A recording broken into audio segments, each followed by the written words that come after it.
Congresswoman Sheila Lee, and I represent the 18th Congressional District in Texas, but I am a senior member on Homeland Security, second in seniority on Homeland Security. I've been on the Homeland Security Committee since 9/11.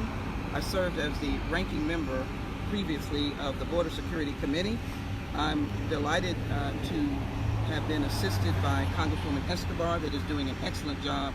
I'm here on a immediate and emergency oversight review because when we go back to Washington tomorrow, we'll be going into 2 oversight hearings based upon the devastation that has been seen. Now, there are 2 babies here and 7 adults. It is clear that there's been an effort pursuant to last week for an outright cover-up. We're grateful, of course, that only 2 babies are here, but the idea is to ensure that actual work has been done. I want to tell you why I came.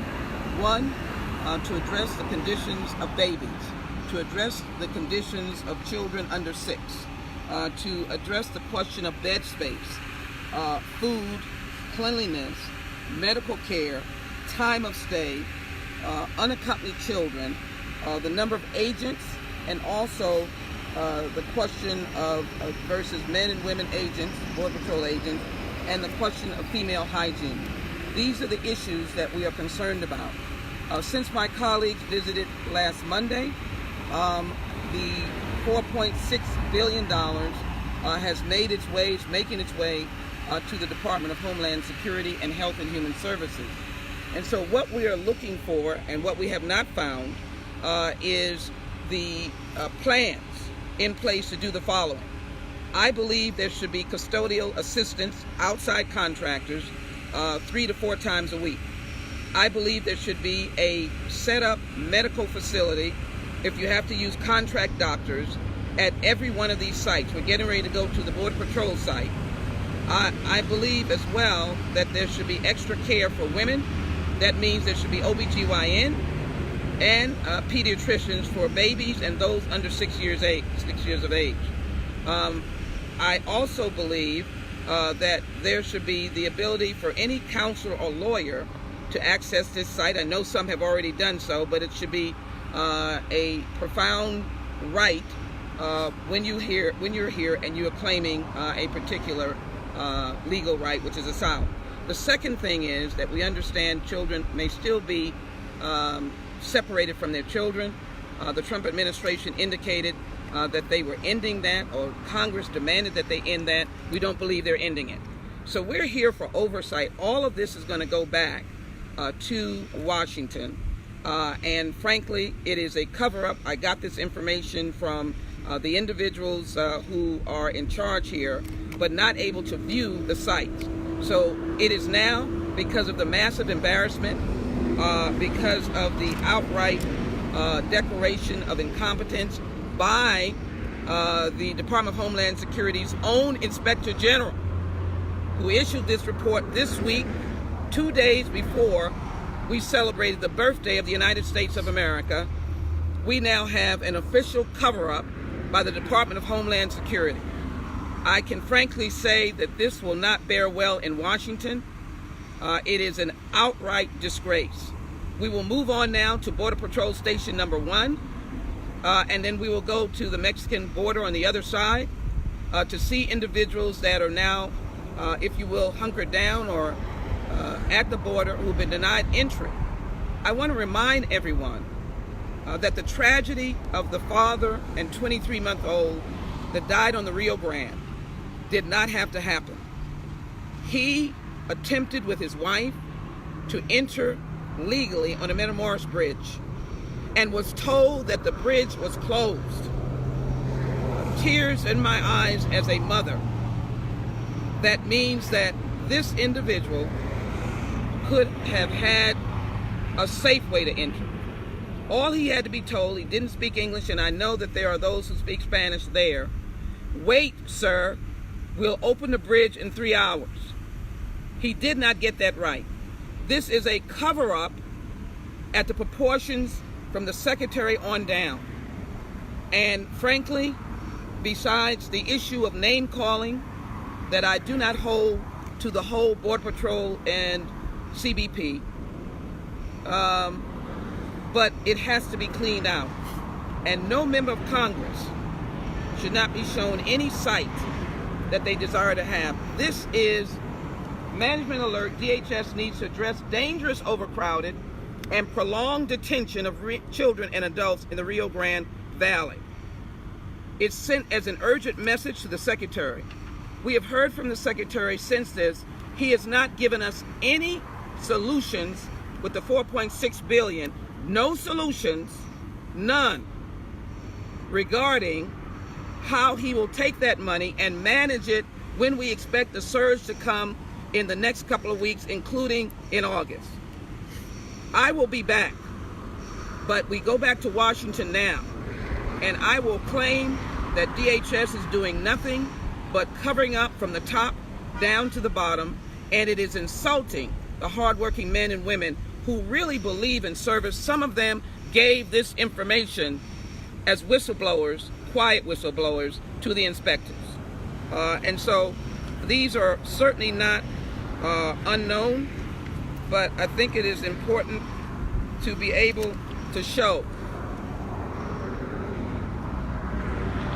what is still going on across the system, because they have not managed this well. And my first attempt will be to include, by directives from Congress, the insistence of what I've just said: a medical stand-up facility. I believe they should hire people called children's assistants, vetted, that they will take care of the children specifically before they go to the HHS, Health and Human Services facilities. I believe outside contractors should be utilized to clean 3 or 4 times a week. And I believe a medical facility with contract doctors should be set up at every place that there is a surge of babies, toddlers, children under 6, teenage girls and grown women, and those who are sick and feeble. Grandmother who was separated from her grandchild, that is a relative who is taking care of the child and the grandmother. So we're going on now to Border Patrol Station number 1, and our journey will continue to account that it is tragic that there is a cover-up going on, and we refuse to accept it.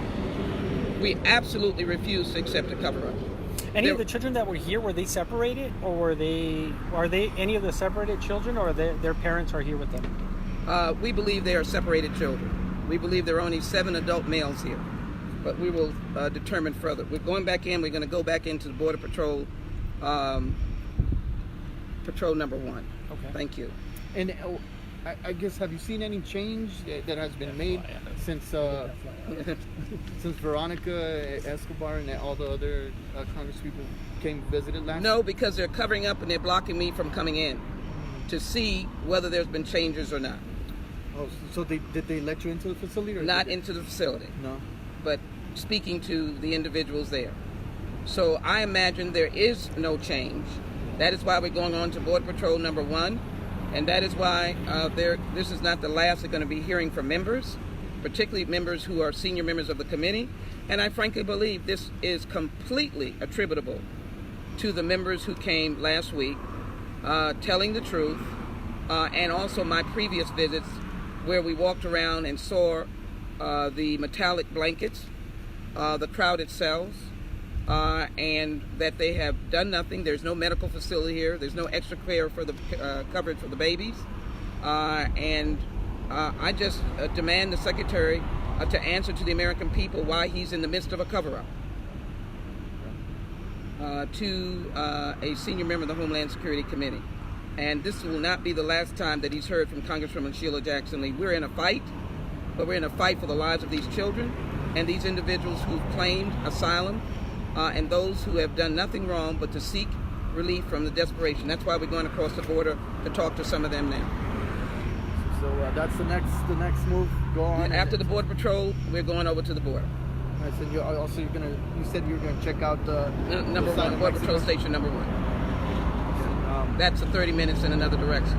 yeah. And have you heard of what's going on over there in Mexico, or the places where the Well, we know that we have centers that have been set up by nonprofits, but we also know that we have people waiting. And of course, they're only waiting because of the Trump policy. Our law of the land is asylum law, which allows you to go into our ports of entry and ask for asylum and to be able to cross into the United States. This is a policy that has been orchestrated by the Trump administration in addition to the criminalizing of your crossing. We had Section 1325 in the last administration, but they did not criminalize your crossing. They are criminalizing the crossing now, which makes it harder on both the unaccompanied children, the parents, and as well families who are coming over simply seeking asylum. They're now criminalized. And they use the mistaken argument. For those of us who are lawyers, we understand that if you are a coyote and doing sex trafficking, human trafficking, we have laws. You're immediately prosecuted. We have a reason to take you in.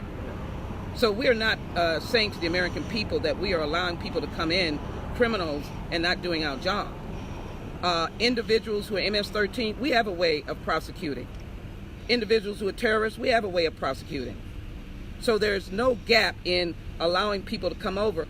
In the Obama administration, when they didn't enforce the criminal aspect, there was no gap of getting criminal persons. There was no headlines to say that we let criminal persons in because we utilize the law in a humane manner. I am sick and tired of a natural and man-made disaster being created by this administration and an inactive Department of Homeland Security that is doing nothing but whining about not having money. By the way, they had money they could reprogram, but we just gave them $4.6 billion of American taxpayer dollars, and they've done nothing. Change has to happen. Change has to happen, and this is a week from my colleagues, and July 2nd is a 7-day-a-week, 24-hour-a-day action. Where are the medical facilities? Where's the cleanup? Where are the children? Why are these children here by themselves? And what's going on at Border Patrol Station number 1? Sounds good. Anything else you'd like to add or say? What I think is important is that the Judiciary Committee and Homeland Security committees that I am on are looking now to delve into what kind of cover-up, bad actions and words are impacting innocent families trying to seek relief, desperate from gangs, violence, domestic violence, which, by the way, this administration, with no explanation, took away as a reason to come when we have had this for decades. And my question is, and my question will be, what are you doing with the money? And why are you in the mix of a cover-up? Thank you. Thank you very much.